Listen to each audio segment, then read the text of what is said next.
يقول آمين يا صديقي طالت المدة، مكنتني اصبر اصبر قد نفض صبري. مش هكذا الناس تفعل ساعة الشدة، بتقلب اسمك صالح قري على القهري. ضحيت لأجلك وشاركتك بدون عهده، وفي الآخر جبت لي عذري ولا عذري. صبري نافذ يا ابني مهرس قد وصل حده، العيش والملح ويندك وين راح ما ادري. شيله بعنوان صبرت كم جهدي، مقدمة من الأخ أمين القري إلى الأخ نصر عبادي المهرس. كتب كلمة شاعر الذوق والإخلاق الشعري لعبده.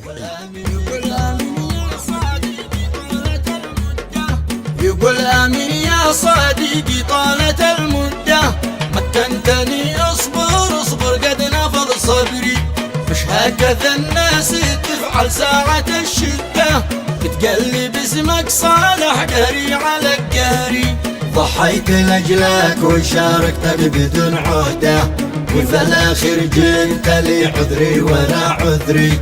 صبري نفذ يا ابني مهرس قد وصل حده، العيش والملح عندك وين راح مدري.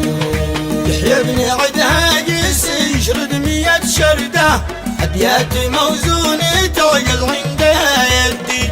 شاعر وأبيات شعر ورث من جده، يكتب قصيدة ويلحنها على قدي. الأخ نصر ابن مهرس قد خلف وعده، من حي عرفته ضماري طار من يدي. والآن جيت أطلب حقي فعل برده، وكل ما جيت لا ألزم مع حدي. تحسب أخي لي في ساعة الشدة، لكن خسارة ويا وكل عليك ربي.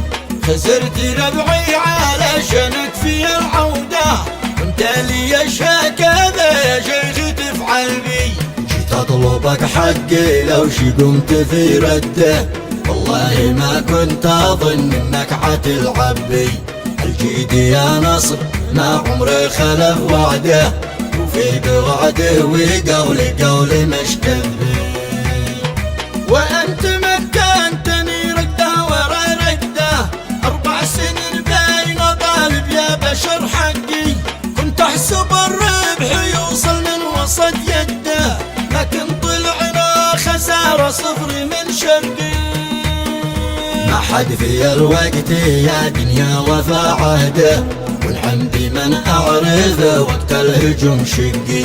والشكر لابن الرزام ذي فعل جهده، نشهد انه رزا حضار في حربه. دخل في المشكلة مثل الأسد وحده، عبد الله ابن الرزام يحفظه ربي. إنساني مقدامي لا قبله ولا بعده، يستاهل الشكر يوصل من وسط قلبي. إنساني مقدامي لا قبله ولا بعده، يستاهل الشكر يوصل من وسط قلبي. والختم صليت طلع قسي ندا، تخشى محمد رسول ذي سكن قلبي.